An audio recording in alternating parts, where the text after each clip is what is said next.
إن الحمد لله نحمده ونستعينه ونستغفره ونعوذ بالله من شرور أنفسنا ومن سيئات أعمالنا من يهده الله فلا مضل له ومن يضلل فلا هادي له وأشهد أن لا إله إلا الله وحده لا شريك له وأشهد أن محمدًا عبده ورسوله أما بعد فإن خير الحديث كتاب الله وخير الهدي هدي محمد صلى الله عليه وسلم وشر الأمور محدثاتها وكل محدثة بدعة وكل بدعة ضلالة وكل ضلالة في النار أعوذ بالله السميع العليم من الشيطان الرجيم من همزه ونفخه ونفسه بسم الله الرحمن الرحيم وابتغي فيما آتاك الله الدار الآخرة. سب سے پہلے ہر طرح کی حمد اور ثنا، تعریف اور توصیف، عظمت اور بزرگی، کبریائی اور برتری اللہ رب العزت کے لیے لائق اور زیبا ہے، جس کی نعمتیں بے شمار ہیں، جس کے احسانات ان گنت ہیں.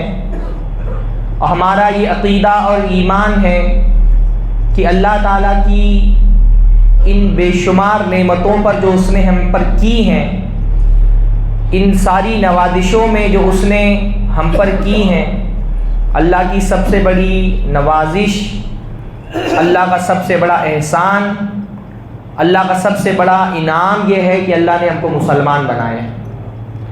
اللہ نے ہم کو دین اسلام کی توفیق عطا فرمائی ہے.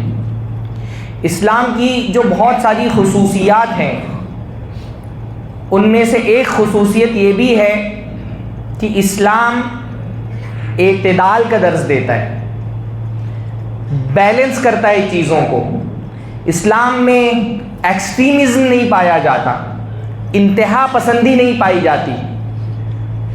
ہر چیز کے بارے میں اسلام کا جو موقف ہے، نظریہ ہے، عقیدہ ہے، وہ دو انتہاؤں کے بیچ کا راستہ ہے. جو بہت ساری چیزیں جس میں اسلام نے بہت ایک بیلنس راستہ اختیار کیا ہے، اس میں سے ایک دنیا ہے. دنیا کی مال و دولت ہے، دنیا کی آسائشیں ہیں، دنیا کی نعمتیں ہیں. آپ جب اسلام کو چھوڑ کر کے دیگر مذاہب اور نظریات کو دیکھتے ہیں تو یہ سمجھ میں آتا ہے کہ دنیا میں کچھ مذہب، کچھ ادیان، بلکہ بیشتر ادیان اور بیشتر مذاہب وہ ہیں جنہوں نے اللہ تعالیٰ کے قریب ہونے کی شرط یہ لگا دی ہے کہ آپ دنیا سے دور ہو جائیں.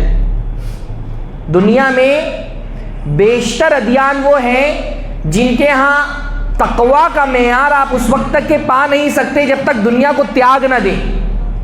اللہ سے قریب ہونا ہے تو دنیا کو چھوڑنا پڑے گا، مال و دولت چھوڑنی پڑے گی، کاروبار چھوڑنا پڑے گا، فیملی چھوڑنی پڑے گی، سنیاس لے لینا ہے، جوگی بن جانا ہے، بھکشو بن جانا ہے، جنگلوں میں جا کر کے وہاں پہ اللہ کی عبادت کرنی ہے، پہاڑوں پہ جا کر کے بال برہمچاری بن جانا ہے.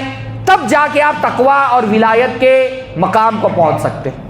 دنیا میں بیشتر مذاہب یہی ہے نا بھئی. عیسائیوں کے یہاں رہبانیت ہے، کوئی آدمی فیملی رکھ کے کاروبار میں تجارت کر کے پادری نہیں بن سکتا. پادری بننا ہے اس کو فیملی چھوڑنی پڑے گی، اس کو دنیا چھوڑنی پڑے گی، مال و دولت کو تیاگ دینا پڑے گا، اور گرجا گھر میں خود کو قید کر لینا پڑے گا. دنیا کی سرگرمیوں سے جب تک خود کو کاٹ نہ لے وہ اللہ کا مقرب نہیں بن سکتا. بدھزم میں یہی معاملہ ہے کہ آپ کو اگر اللہ کا تقرب حاصل کرنا ہے، خدا کا، تو آپ بھکشو بن جائیں، بھیک مانگیں، جنگلوں میں چلے جائیں، تیاگ دے دنیا کو، تو آپ اللہ کے قریب ہو سکتے ہیں. ہندوازم میں بھی یہی معاملہ ہے. دنیا کے بیشتر مذاہب آپ کو یہ تعلیم دیتے ہیں کہ اللہ کے قریب ہونا ہے تو مال و دولت کو قربان کر دو. حتیٰ کہ بائبل کا ایک آیت ہے جس میں کہا گیا ہے کہ امیر آدمی جنت میں جانا اس کا اتنا ہی مشکل ہے جتنا سوئی کے ناکے سے اونٹ کا نکل جانا. تو ایک طرف یہ تعلیم ہے، دوسری طرف جو نظریات ہیں، لبرلزم، اور مارکسزم، کمیونزم، اس میں آخرت کا کوئی تصور ہی نہیں، اس میں دنیا ہی دنیا سب کچھ ہے۔ ساری جو زندگی ہے وہ جانوروں کی طرح صرف اپنے پیٹ اور اپنی شرمگاہ کی آرزوؤں کو پورا کرنے کا نام دنیا ہے۔ اللہ کے سامنے حاضر ہونا، اپنے اعمال کی جواب دہی کرنا، آخرت کی تیاری کرنا، اس کا کوئی تصور نہیں ہے۔ اسلام نے دونوں کے بیچ کا راستہ اختیار کیا ہے۔ اسلام یہ کہتا ہے دنیا کماؤ، وَلَا تَنْسَ نَصِيبَكَ مِنَ الدُّنْيَا، اللہ نے دنیا میں جو تمہارا حصہ رکھا ہے اس کو بھولو مت۔ اللہ نے ہم کو سکھایا ہے کہ جب ہم اللہ سے دعا کریں تو صرف آخرت کے لیے دعا نہ کریں، ربنا آتنا فی الدنیا حسنہ وفی الآخرۃ حسنہ، اللہ تعالیٰ ہم کو دنیا میں بھی بھلائیاں دے، آخرت میں بھی بھلائیاں دے۔ دنیا میں بھلائی کیا ہے؟ مال و دولت بھلائی ہے، اولاد بھلائی ہے، اچھا گھر بھلائی ہے، اچھی گاڑیاں سواریاں بھلائی ہے، کرنسی نوٹ سونے چاندی بھلائی ہے۔ اللہ تعالیٰ نے ہم پر پابندی نہیں لگائی کہ ہم دنیا کی نعمتوں کا اللہ سے سوال نہیں کر سکتے، لیکن اللہ تعالیٰ نے کہا ہے دنیا کماؤ، پر دنیا کو اپنی زندگی کا مقصد مت بنا لو۔ فرق ہے نا دونوں میں۔ ایک طرف ادیان ہے جو کہتے ہیں دنیا کمانا ہی غلط، اللہ کا ولی بننا ہے تو ایک دم جوگی بن جاؤ، سنیاس لے لو، بال برہمچاری بن جاؤ، شادی بیاہ بھی مت کرو۔ دوسری طرف ایک نظریہ جو کہتا ہے دنیا ہی دنیا سب کچھ ہے۔ اسلام کہتا ہے دنیا تمہاری زندگی کی ضرورت ہے، زندگی کا مقصد نہیں ہونا چاہیے۔ ضرورت اور مقصد میں فرق ہوتا ہے نا۔ دنیا تمہاری ضرورت ہے، جتنی تمہاری ضرورت ہے اتنا دنیا کماؤ، وَلَا تَنْسَ نَصِيبَكَ مِنَ الدُّنْيَا، اللہ نے دنیا میں جتنا تمہارا نصیب رکھا ہے اس کو بھولو مت، کماؤ۔ حکم دیا گیا آگے بڑھ کر کے مسجد سے باہر نکلو، کاروبار کرو، تجارت کرو، پیسہ کماؤ، مالدار بنو، لیکن دنیا کو زندگی کا مقصد مت بنا لو، اس کو اپنی چاہت اور محبت مت بنا لو۔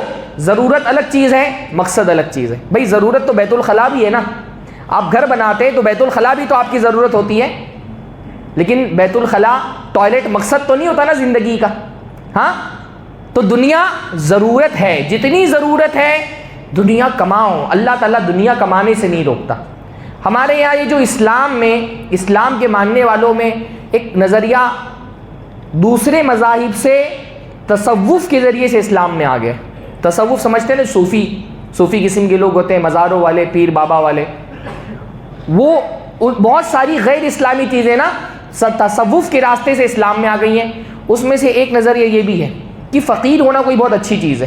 ہاں ہیلو فقیر بابا ہیں، ہاں تصوف میں یہ بڑا مشہور ہے کہ کلندر ہیں، فقیر ہیں، فقیر ہونا گویا کہ بہت اچھی چیز ہے۔ اسلام میں فقیری کوئی اچھی چیز نہیں ہے، اسلام فقیری کو پروموٹ نہیں کرتا، اسلام فقیر بننے کی تعلیم نہیں دیتا۔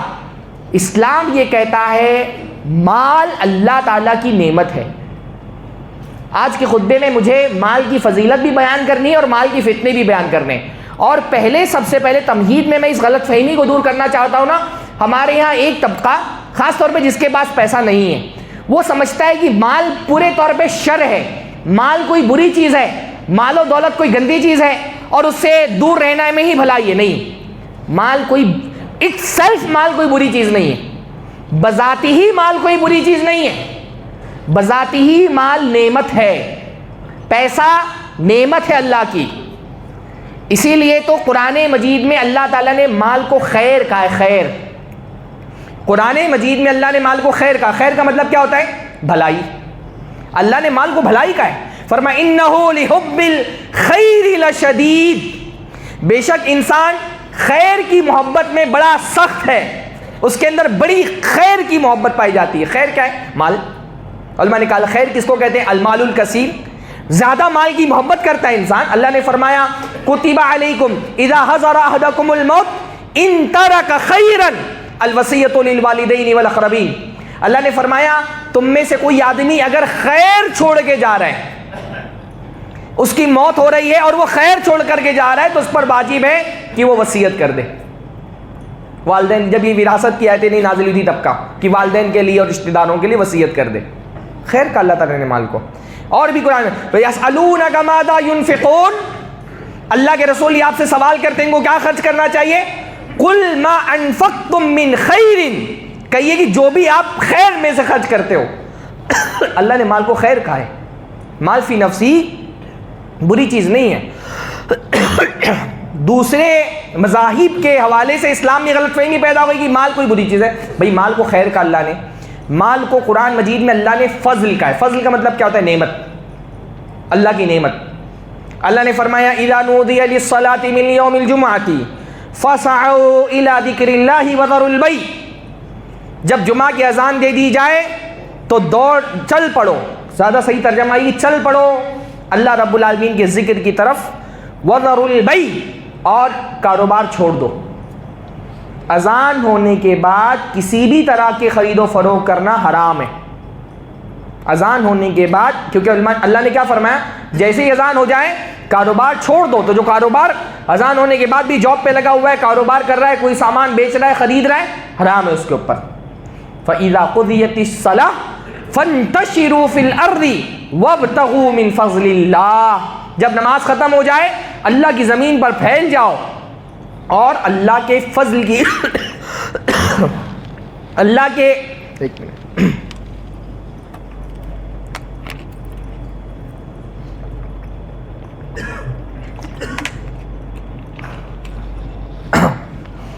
جب اذان ہو جائے زمین پر پھیل جاؤ اور اللہ کا فضل تلاش کرو. اللہ کا فضل یعنی مال.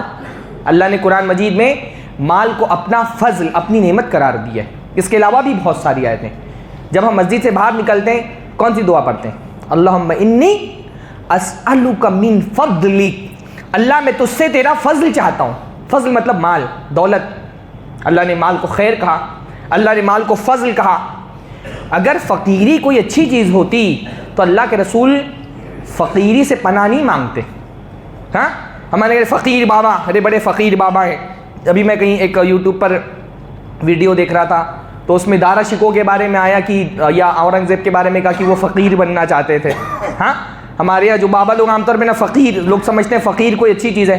یہ فقیر والا کانسیپٹ جو ہے نا اسلام میں، یہ دوسرے مذاہب سے، اسلام میں فقیر ہونا کوئی اچھی چیز نہیں ہے. اللہ کے رسول تو فقیری سے پناہ مانگتے تھے.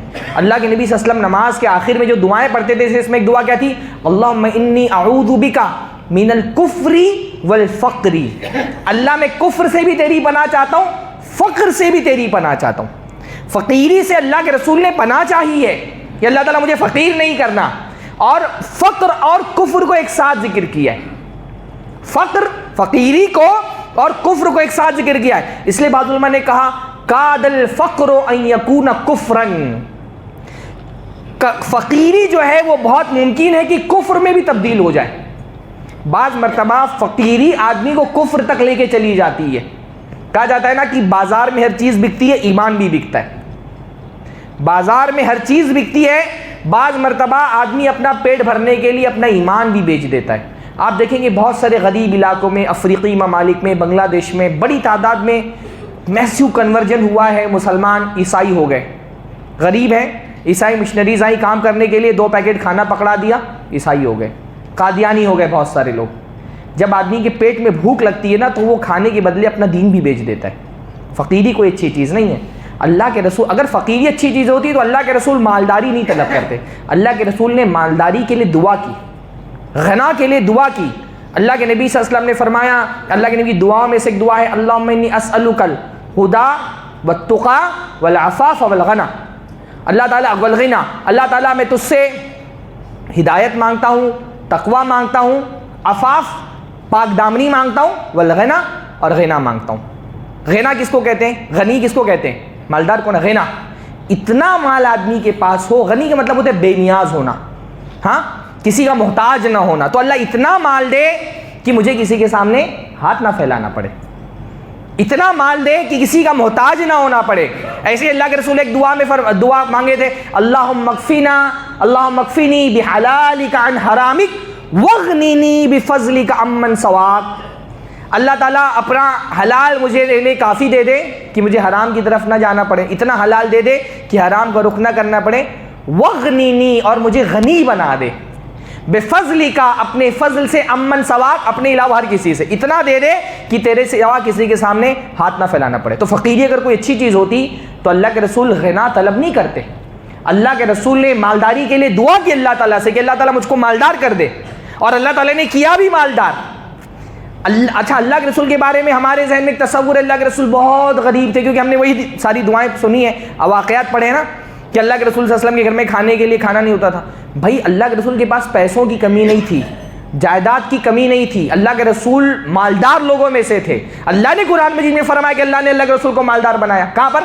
وَوَجَدَكَ عَائِلًا فَأَغْنَىٰ، اللہ نے آپ کو غریب پایا تھا تو غنی کر دیا۔ پیسہ بہت تھا اللہ کے رسول کے پاس، بچاتے نہیں تھے، خرچ کر دیتے تھے اللہ کے راستے میں، کمی نہیں تھی اللہ کے رسول کو۔ اللہ کے رسول کوئی غریب نہیں تھے، یہ الگ بات ہے۔ اللہ کے رسول صلی اللہ علیہ وسلم نے اپنے لیے طے کیا تھا کہ وہ عیش و عشرت کی زندگی نہیں گزاریں گے، تو جتنا آتا تھا سب خرچ کر دیتے تھے۔ بھائی مال غنیمت میں سے 5واں حصہ تو اللہ کے رسول کا الگ سے لگتا تھا۔ اگر پیسہ جمع کرنا چاہتے ہیں تو مالدار لوگوں میں سے ہو جاتے ہیں مکہ مدینہ کے، پر اللہ کے رسول نے اپنے لیے کچھ جمع نہیں کیا، لیکن اللہ نے آپ کو غنی کیا، مالدار بنایا اللہ کے رسول صلی اللہ علیہ وسلم کو۔ تو مال کوئی بری چیز نہیں ہے، مال اچھی چیز ہے بھائی، شریعت کی نظر میں مال ایک اچھی چیز ہے۔ حضرت عمرو بن عاص کو ایک مرتبہ اللہ کے نبی صلی اللہ علیہ وسلم نے ایک جنگ پہ بھیجا، جنگ پر بھیجا اور کہا کہ اللہ رب العالمین سیغنمک، اللہ تعالیٰ عنقریب تم کو مال غنیمت دے گا، سلامت بھی رکھے گا، مال غنیمت بھی دے گا۔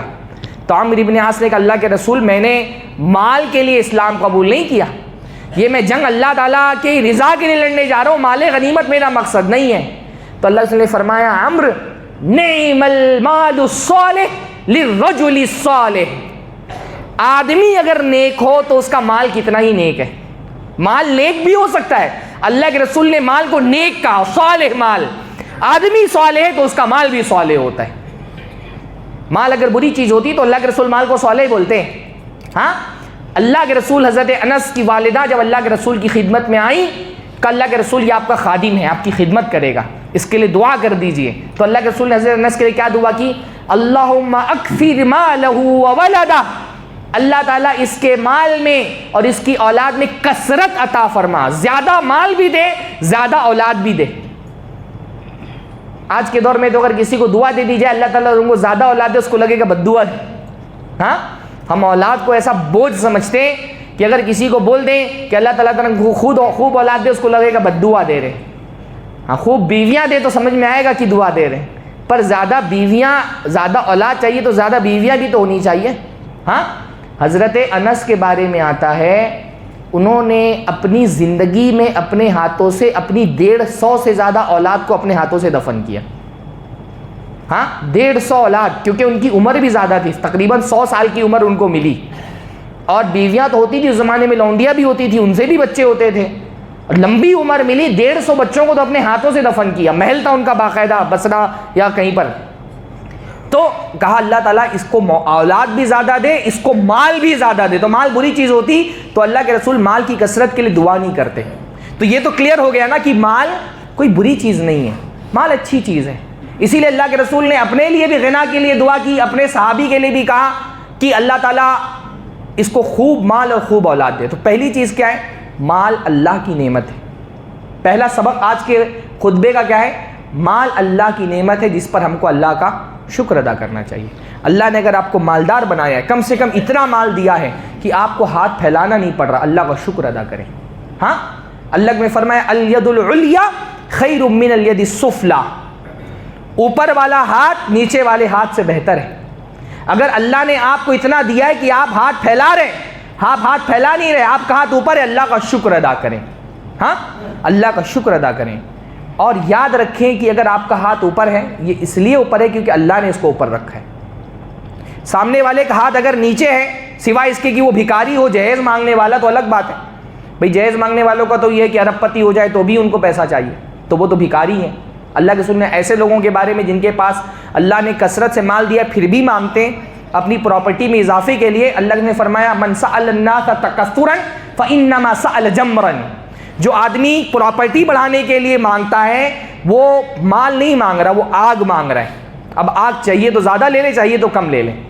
لیکن اگر سامنے والا واقعی محتاج ہے اور اس نے ہاتھ پھیلا دیا آپ کے سامنے، آپ کا ہاتھ اوپر ہے، یاد رکھیں یہ اوپر ہاتھ آپ کی کرامت نہیں ہے، آپ نہیں کچھ کر سکتے تھے، یہ اللہ نے دیا ہے آپ کو۔ یہ دوسری بات ہے، مال اللہ کی نعمت ہے جس پر اللہ کا شکر ادا کرنا چاہیے.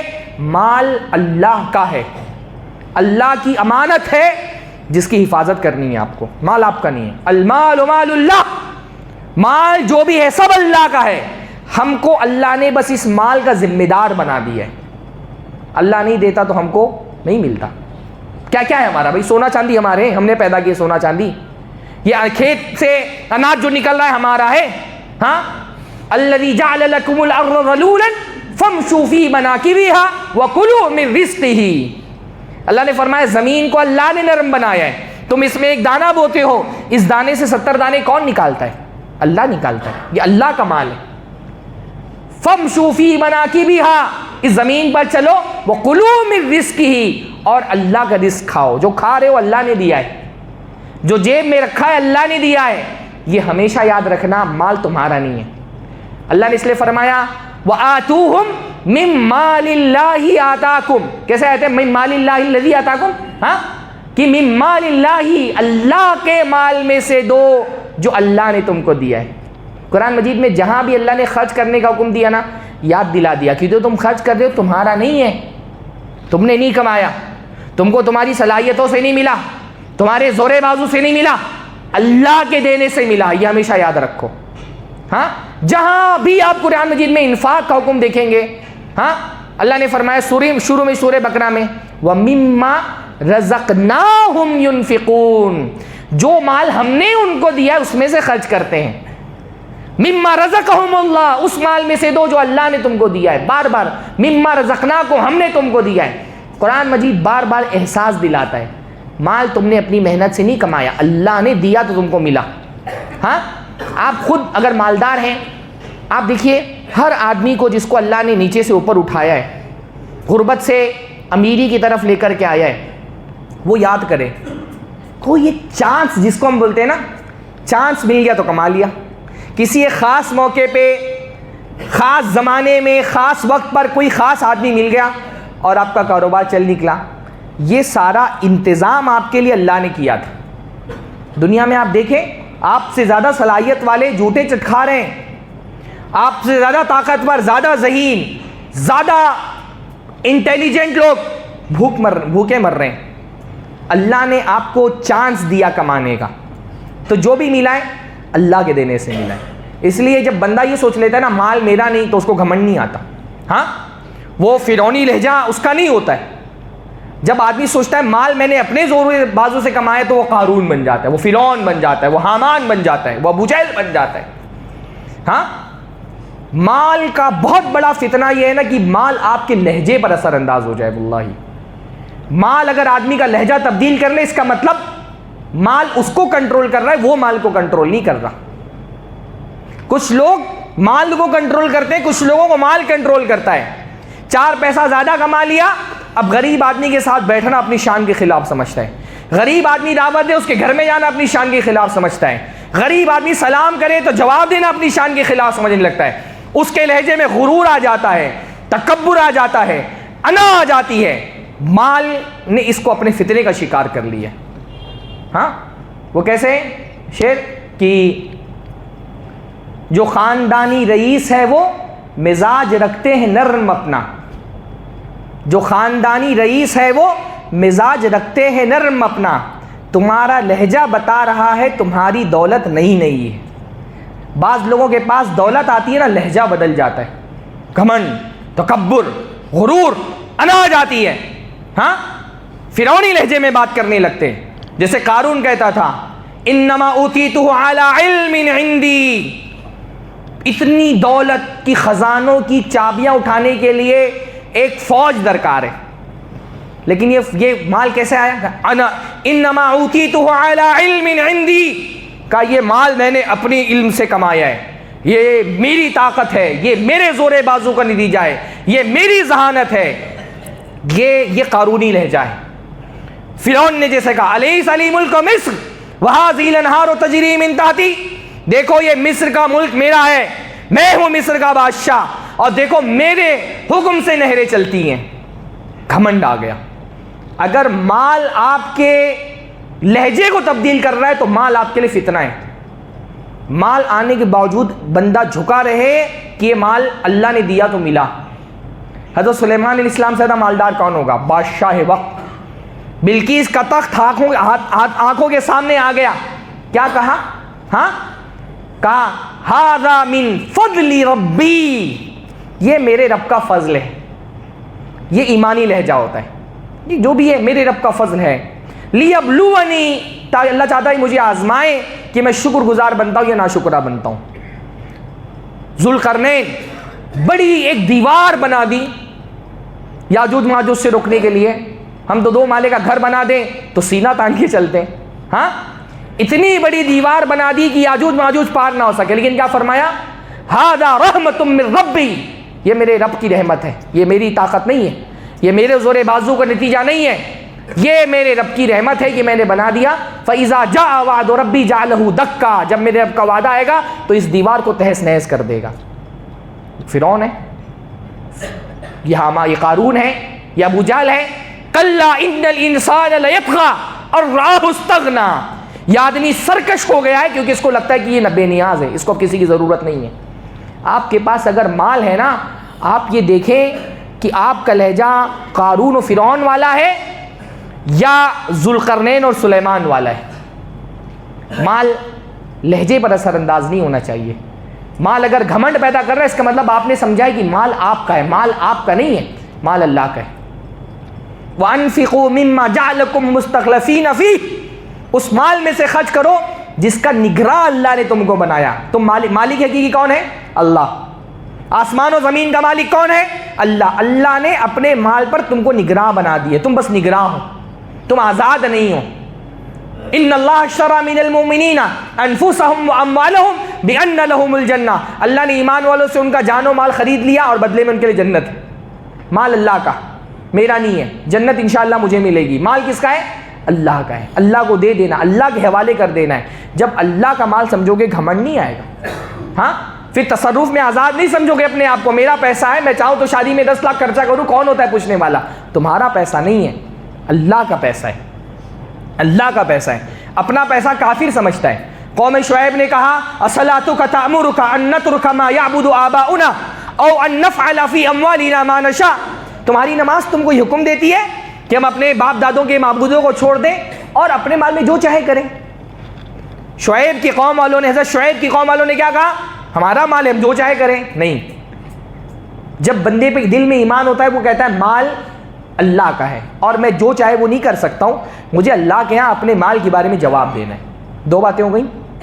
آج میں صرف قرآن و حدیث سنا رہا ہوں. پہلا کیا ہے؟ مال اللہ تعالیٰ کی نعمت ہے. دوسرا، مال اللہ تعالیٰ کی امانت ہے. اللہ نے دیا ہے تو ملا ہے، ہم نے اپنی طاقت سے نہیں کمایا، ہمارے زور بازو سے ہم نے نہیں کمایا. تیسرا، مال انسان کی ضرورت ہے. مال انسان کی ضرورت ہے. اللہ نے فرمایا وَلَا تُؤْتُوا السَّفْحَاءَ أَمْوَالَكُمْ الَّتِي جَعَلَ اللَّهُ لَكُمْ قِيَامًا، جو مال جس کو اللہ نے تمہاری ضرورت بنایا ہے بے وقوفوں کو مت دے دو. مطلب کیا ہے؟ بچہ یتیم ہے، باپ کا انتقال ہو گیا، باپ نے وراثت میں بہت سارا مال چھوڑا ہے، اب بچے کے ہاتھ میں مت دے دو مال، بچہ تو ضائع کر دے گا. اموالکم، حالانکہ مال بچے کا ہے پر اللہ نے فرمایا تمہارا مال مت دو. یعنی اگر کوئی آدمی اپنا بھی مال ضائع کر رہا ہے تو سوسائٹی کو نقصان پہنچا رہا ہے، وہ معاشرے کو نقصان پہنچا رہا ہے، وہ پوری سوسائٹی کا مال ہے. فرمایا مال تمہاری ضرورت ہے، ایسے کسی کے ہاتھ میں بھی مت دے دو، حفاظت کرو مال کی. مال ہماری دنیا کی ضرورت، مال ہمارے دین کی ضرورت ہے کہ نہیں؟ مال ہماری دنیا کی بھی ضرورت ہے کہ نہیں؟ کھانے کے لیے مال کی ضرورت، پینے کے لیے مال کی ضرورت، رہائش کے لیے مال کی ضرورت، کپڑا پہننے کے لیے مال کی ضرورت، چلنے کے لیے مال کی ضرورت، سواری کی ضرورت. مال تمہاری ضرورت ہے. اللہ نے مال کو ضرورت بتایا ہے. اس لیے ہر مسلمان پر اتنا مال کمانا واجب ہے جتنا اللہ نے اس کی ذمہ داری رکھی ہے. جتنا آپ کی ذمہ داری ہے اتنا مال کمانا آپ پر واجب ہے. آپ نہیں کمائیں گے، اس میں سستی کریں گے تو گناہ ملے گا آپ کو. آپ کے بال بچے ہیں، بال بچے ان کو پالنا پوسنا کھلانا پلانا، آپ کی بیوی ہے اس کا نفقہ، اس کی تعلیم ضرورت پوری کرنا آپ کی ذمہ داری ہے. اتنا مال کمانا آپ پہ واجب ہے کہ بیوی بچوں کی ضرورت پوری ہو جائے. اگر آپ نہیں کما رہے، میں مسلم سوسائٹیز میں محلوں میں دیکھ رہا ہوں 50 سے 70% کا ریشیو ہوگا جہاں پر یا تو مرد بالکل مال نہیں کما رہا, ہاں, لڑکی عورت جا کر کے بٹن ٹاک رہی ہے, برتن دھو رہی ہے, کپڑے دھو دھو کر کے پیسہ لا لا کر کے اپنے بال بچوں کا پیٹ پال رہی ہے. حرام ہے ایسے آدمی پر. وہ 4 مہینے کے چلے بھی نکل گیا, عورت جا کر کے دوسرے کے گھر میں برتن مانج رہی ہے, واللہ حرام ہے, اس کو پر گناہ ملے گا اس کو. اللہ نے فرمایا کفا بالمرء اثما ان یضیع من یقوت, آدمی کے گنہگار ہونے کے لیے اتنا کافی ہے کہ جن کی ذمہ داری تھی ان کو ضائع کر دیا, پیسہ نہیں کمایا, بال بچے تعلیم نہیں لے پا رہے, کھانے پینے کی پریشانیاں ہیں, یہ اپنی سستی. بھائی مجبور آدمی تو سمجھ میں آتا ہے, معذور ہے تو سمجھ میں آتا ہے, پر جاری نہ گھر سے باہر نہیں نکل رہا, گناہ گار ہوگا وہ اللہ کے یہاں پہ. اس کے گنہگار, وہ نماز پڑھ لے, روزہ رکھ لے, کتنی بھی عبادتیں کر لے, اللہ اللہ کرتے رہے صبح شام, اگر بیوی بچوں کا پیٹ نہیں بھرنا, گنہگار ہے اللہ کے یہاں. ماں باپ بوڑھے ہیں, جوان لڑکے کو فکر نہیں, پلا ہوا ہے گھر پہ, باپ بیچارہ بڑھاپے میں جا کر کے ٹھیلا کھینچ رہا ہے, جا کر کے پارٹی اٹھا رہا ہے, اس کی ہمت نہ دی چکی ہے, لیکن اس کو پیٹ بھرنا ہے اپنا, اور بیٹا گھر پہ بیٹھا مشٹنڈے کی طرح روٹیاں توڑ رہا ہے, گنہگار اللہ کے یہاں وہ. پیسہ کمانا جہاد ہے, واللہ جہاد. پیسہ کمانا اپنے بچوں کے لیے, اپنے ماں باپ کے لیے, اپنی بیوی کے لیے پیسہ کمانا جہاد ہے, ثواب ملتا ہے اس پر. اللہ کے رسول صلی اللہ علیہ وسلم نے ایک آدمی کو دیکھا, بڑا ہٹا کٹا, تندرست, توانا گزرا, اللہ کے نبی صلی اللہ علیہ وسلم اور صحابہ بیٹھے ہوئے تھے سامنے سے. صحابہ نے کہا کہ کاش یہ اللہ کے راستے میں جہاد کے لیے نکلا ہوتا, کتنی بڑی طاقتور ہے, بہادر ہے, جہاد کرتا تو کتنا سپورٹ ملتا ہے اسلام کو. اللہ نے فرمایا ان خرجا یسعى علی ابوین شیخین کبیرین فہو فی سبیل اللہ. میرے ساتھیوں, اگر یہ اپنے بوڑھے ماں باپ کی کفالت کے لیے نکلا ہے, پیسہ کما کے بوڑھے ماں باپ کو سنبھالے, یہ اللہ کے راستے میں نکلا, یہ بھی جہاد ہے. اگر یہ اپنے بچوں کی کفالت کے لیے نکلا ہے گھر سے باہر, محنت مزدوری کر کے بال بچوں کا پیٹ بھلے, یہ بھی اللہ کے راستے میں جہاد ہے. اگر یہ نکلا ہے تاکہ اپنی بیوی اور بچوں کا خرچ سنبھالے, یہ اللہ کے راستے میں جہاد کے لیے نکلا ہے. اگر یہ صرف اس لیے نکلا ہے کہ اپنا پیٹ بھرے تاکہ کسی کے سامنے ہاتھ نہ پھیلانا پڑے, یہ بھی اللہ کے راستے میں جہاد ہے. آپ جو کمائے, میرے بھائیوں, خاص طور پہ ہمارے اس مسجد میں جو مزدور طبقہ بیٹھا ہے, آپ جو صبح و شام محنت کرتے ہیں, اگر یہ محنت آپ کو اللہ تعالیٰ سے غافل نہیں کر رہی, تو اس محنت کا بھی میں دیکھتا ہوں سخت جان قسم کے لوگ اسی محلے میں, اسی علاقے میں, سخت گرمیوں میں کوئی لوہا توڑ رہا ہے, کوئی وائر چھیل رہا ہے, آپ کی محنت پر آپ کو جہاد کا اجر مل رہا ہے الحمدللہ. کب؟ اگر یہ محنت آپ کو اللہ تعالیٰ کے ذکر سے غافل نہیں کر دی تو. آپ کی یہ محنتیں جہاد ہیں, محنت جو کی وہ جہاد. اور اس کے بعد اپنی بیوی کو کھلا رہے ہیں نا, اللہ اس نے فرمایا اگر آدمی کے پاس 4 دینار ہو, 1 دینار اللہ کے راستے میں صدقہ کر دے, اللہ کے راستے میں جہاد میں 1 دینار سے مسکین کو صدقہ کر دے, 1 دینار سے غلام آزاد کر دے, 1 دینار اپنے بال بچوں پہ خرچ کرے, اپنے ماں باپ پہ خرچ کرے. فرمایا 4 دینار میں اعظمها اجرا عند اللہ, اللہ کا 4 دینار میں سب سے زیادہ اجر کس پر ہے؟ اس دینار پر جو آدمی نے اپنے بال بچوں پہ خرچ کیا. جو اپنے بال بچوں پہ خرچ کیا, اللہ تعالیٰ کا سب سے زیادہ اجر اس پہ ملے گا. فرمایا تم اپنی بیوی کے منہ میں جو لقمہ ڈالتے اس پر بھی اجر دیا جاتا ہے تم کو. تو کما رہے, محنت کر رہے ہیں اللہ کے راستے میں جہاد, خرچ کر رہے ہیں اپنے بیوی بچوں پر جہاد, خود کھا رہے. اللہ نے فرمایا کسی آدمی نے اس سے اچھا لقمہ نہیں کھایا جو اپنی محنت سے کمایا ہو. اپنی محنت سے کمایا ہوا کھانا, اس سے بہتر کھانا دنیا میں کوئی نہیں ہے. خود کھا رہے وہ بھی ثواب, بیوی بچوں کو کھلا رہے وہ بھی ثواب, اللہ کے راستے میں خرچ کر رہے وہ بھی ثواب. تو مال ہماری ضرورت ہے, اتنا مال کمانا, بلکہ وہ پیشے جن کی سماج معاشرے کو, قوم و ملت کو ضرورت ہے, وہ پیشے سیکھنا بھی واجب ہے, فرض کفایہ علماء نے کہا. ہمارے معاشرے میں درزی کی ضرورت ہے نا, جتنی ضرورت ہے کپڑا جسم چھپانا واجب ہے کہ نہیں واجب ہے؟ ہاں, تو اتنے درزی چاہیے نا کہ ہم ہمارے کپڑے سل سکیں. فرمایا فرض کفایہ ہے, اتنے درزی اگر ہم نہیں پیدا کریں ہم کو گناہ ملے گا سب کو. ہاں, فرض, سارے پیشے جن کی مجتمع کو, معاشرے کو ضرورت ہے, ان کو سیکھنا مسلمانوں پر فرض کفایہ ہے. اگر ہم ڈاکٹر اتنے پیدا نہ کریں جو ہماری ضرورت پوری کر سکیں, ہم گنہگار ہوں گے. ہم اتنے انجینئر پیدا نہ کریں جو ہماری ضرورت پوری کر سکیں, ہم گنہگار ہوں گے. تو مال ہماری ضرورت ہے, دنیا کی ضرورت تو یہ دین کی بھی ضرورت ہے نا. اللہ نے فرمایا، اللہ تعالیٰ فرماتا ہے اِنَّا أَنزَلْنَا الْمَالَ لِإِقَامِ الصَّلَاةِ وَإِيتَاءِ الزَّكَاةِ، اللہ فرماتا ہے ہم نے مال نازل کیا تاکہ نماز پڑھی جائے اور زکوٰۃ دی جائے۔ حدیث قدسی ہے، اللہ تعالیٰ فرماتا ہے ہم نے مال کیوں نازل کیا دنیا میں؟ تاکہ نماز پڑھی جائے اور زکوٰۃ دی جائے۔ ابھی زکوٰۃ تو سمجھ میں آتا ہے، نماز پڑھنے کا مال سے کیا تعلق ہے؟ ہاں، نماز پڑھنے کا مال سے کیا تعلق ہے؟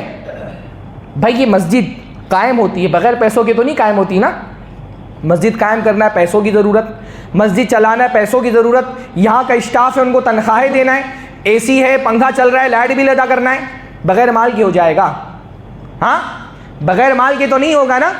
لوگ مولویوں کو کہتے ہیں مولوی خیرات خور ہے، بھائی مولوی تو محنت کر کے لے رہا ہے، خیرات خور تو وہ مسجد میں آئے، یہاں کی لائٹ، یہاں کا پنکھا، ٹیوب لائٹ، اے سی سب استعمال کی چلے گئے، تو یہ خیرات کا پیسہ نہیں ہے؟ مولوی تو بیچارہ محنت کرتا ہے، 50,000 کی تو لیتا ہے 25,000 سیلری، کوئی سب کو 25 ملتی بھی نہیں، پر آپ آئے مسجد میں بیٹھے، ٹھنڈی ہوا ملی، خوشبو ماشاءاللہ عود کی سلگ رہی ہے، پیسے سے نہیں آئی؟ ہاں، مسجد چلانے کے لیے بھی تو پیسہ چاہیے۔ تو اگر آپ جیب سے 500 روپیہ نکال کر کے ڈال دیتے ہیں تو کسی پر احسان نہیں کرتے، اتنی ضرورت ہے مسجد کی، یہ پیسہ آپ نہیں ادا کریں گے نماز نہیں قائم ہو سکے گی۔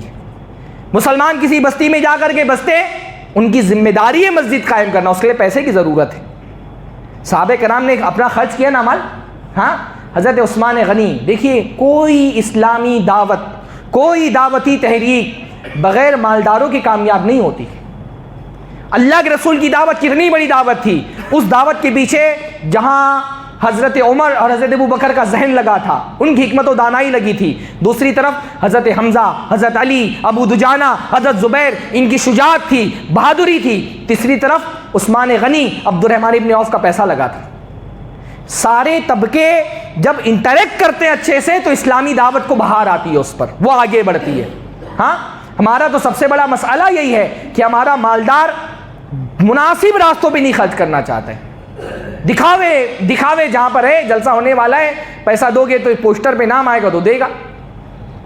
جو بیسک دعوت کا کام ہے نا، بغیر مالداروں کی کوئی تحریک کامیاب نہیں ہوتی۔ مسجد نبوی اللہ کے نبی صلی اللہ علیہ وسلم کی زندگی کا آخری دور ہے، توسیع کا وقت آ گیا، مسجد چھوٹی پڑ رہی ہے۔ اللہ کے نبی کے زمانے میں مسجدیں صرف نماز پڑھنے کے لیے نہیں ہوتی تھی، فوجیں یہاں سے بھیجی جاتی تھی، پارلیمنٹ ہوتا تھا، دعوت گاہ تھی، مدرسہ تھا، صحابہ صفہ کا ٹھکانہ تھا۔ مسجد تنگ پڑنے لگی، اللہ کے رسول نے فرمایا کون ہے جو مسجد کی توسیع کر دے؟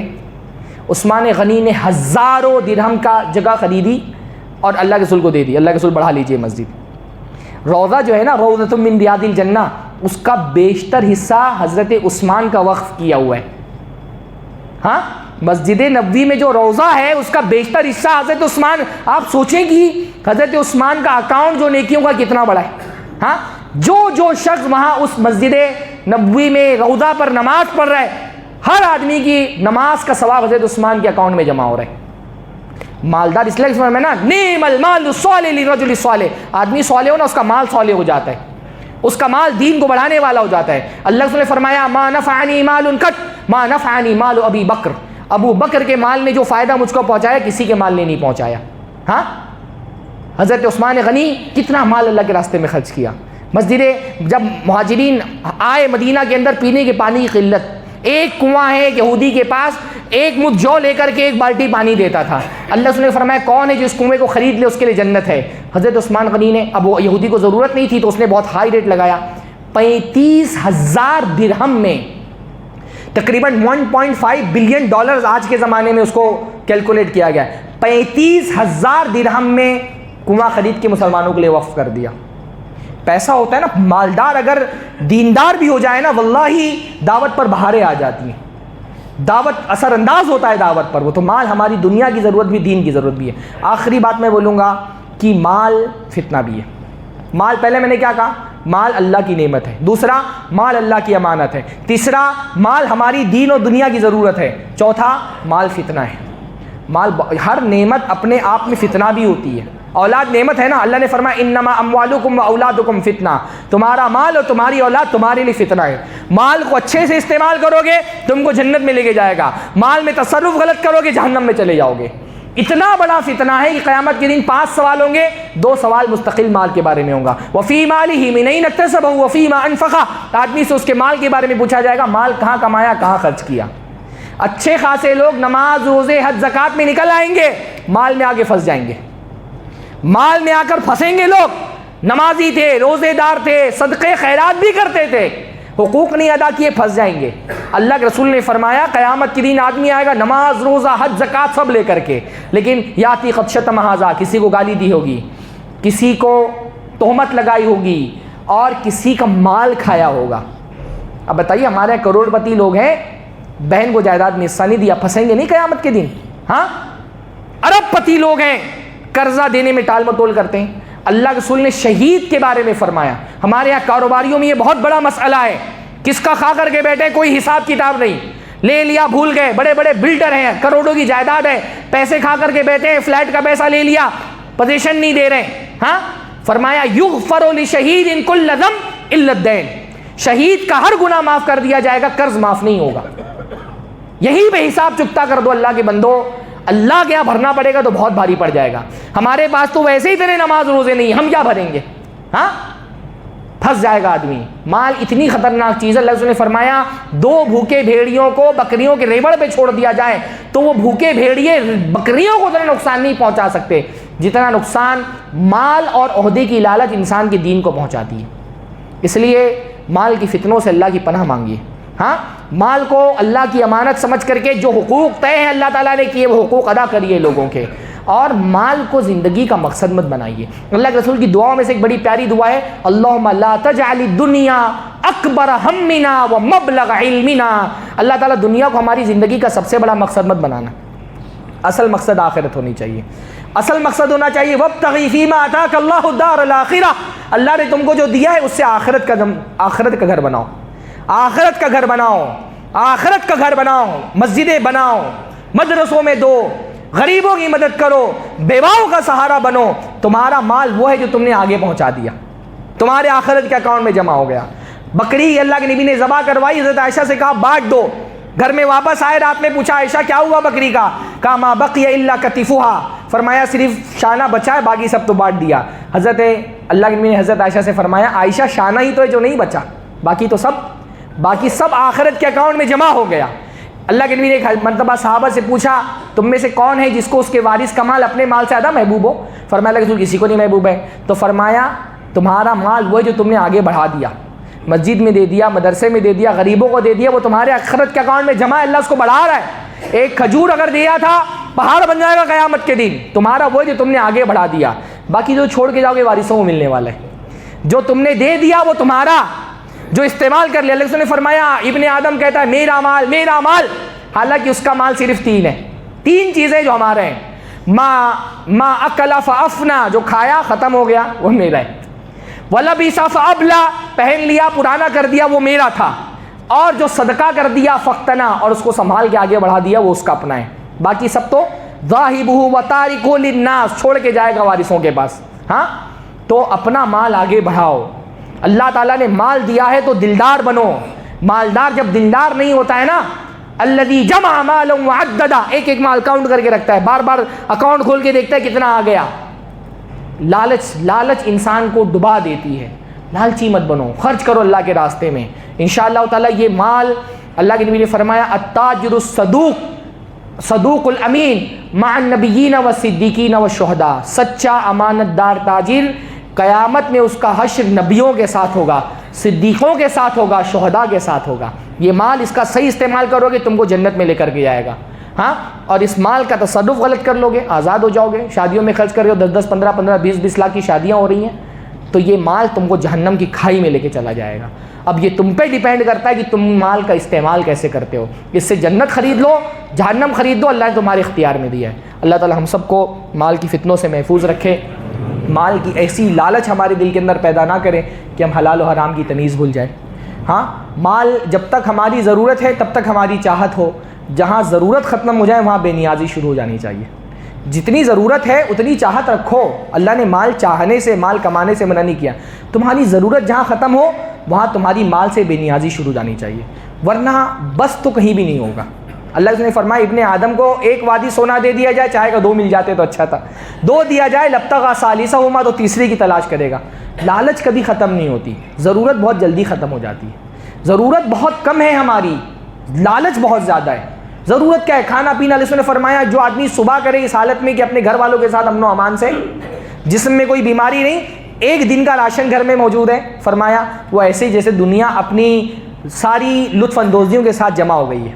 ضرورت اتنی ہے بس، لالچ کی کوئی حد نہیں ہے۔ تو دنیا بھی مل جائے نا، ہاں دنیا بھی مل جائے تو بھی آدمی کا پیٹ نہیں بھرتا، اور ایسا آدمی پھر فسادی بن جاتا ہے۔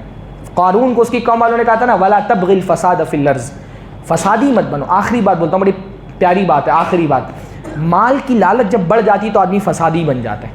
ہاں آپ دیکھیے ہمارے ہندوستان میں یہ جو اینکر ہیں ٹی وی پہ بیٹھ کے زہر گھول رہے ہیں، کون ہے ان کے پیچھے؟ سارے دھنا سیٹ ہیں۔ ہاں ان کا اپنا بینک بیلنس بڑھے تو یہ نفرت کا کاروبار کر رہے ہیں۔ جتنی فاشسٹ حکومتیں اقلیتوں کو ستا رہی ہیں، مار کاٹ رہی ہیں، ان حکومتوں کے پیچھے پیسہ کن کا لگا ہوا ہے؟ انہی دھنا سیٹوں کا لگا ہوا ہے۔ یہ جو ملکوں کے ملک تباہ کر دیے جاتے ہیں جنگوں میں، بمباریوں سے، عراق، افغانستان، لیبیا، شام، کون ہے ان کے پیچھے؟ ہاں وہ بڑی بڑی کمپنیاں جن کا کام ہے کہ ان کے اپنے فائٹر جیٹ اور ان کی اپنے توپیں اور ان کی میزائلیں بکیں، اب اس سے کون معصوم مارے جا رہے ہیں ان کو کوئی فرق نہیں پڑتا۔ سب سے بڑے فسادی معاشرے کے اندر جو ہوتے ہیں نا وہ پیسے والے ہوتے ہیں۔ جب فسادی بن جاتا ہے نا پیسے والا تو وہ تباہ کر دیتا ہے ملکوں کو۔ ہاں آدمی کا اپنا کاروبار چل رہا ہے، ہمارے یہاں سیلیبریٹیز سے اتنی محبت کی جاتی ہے، فلاں ہیرو فلاں ہیرو، یہی سیلیبریٹیز ٹی وی پہ آ کر کے کینسر بیچ رہے ہیں۔ کیوں؟ پیسہ، پیسہ بڑھنا چاہیے، چاہے ان گٹکوں تمباکو پان کو کھا کر کے انسان مر جائے کینسر سے، ان کو پیسہ ملنا چاہیے۔ یہ سب سے بڑے دہشت گرد ہیں۔ ہاں یہ دہشت گرد ہیں۔ مال آ جائے تو مال کو فساد پھیلانے کا ذریعہ نہیں بنانا چاہیے۔ ہمارے یہاں کرپٹ آدمی 2, 5, 10 کروڑ بچانے کے لیے ہاں نقلی مال لگا دیتا ہے، نقلی سامان لگا دیتا ہے، پل بنایا نقلی سامان، ابھی موربی کا حادثہ ہوا نا، کتنا بچا لیا آدمی نے؟ ہاں 2, 5, 10 کروڑ بچانے کے لیے اتنے لوگوں کی جان داؤ پر لگا دی۔ مال آئے تو دہشت گرد مت بن جاؤ، فسادی مت بنو، اپنی ذات کو، اپنے مال کو لوگوں کے خیر کے لیے استعمال کرو۔ اللہ ہم سب کو اس کی توفیق نصیب فرمائے۔ وآخر دعوانا الحمدللہ رب العالمین۔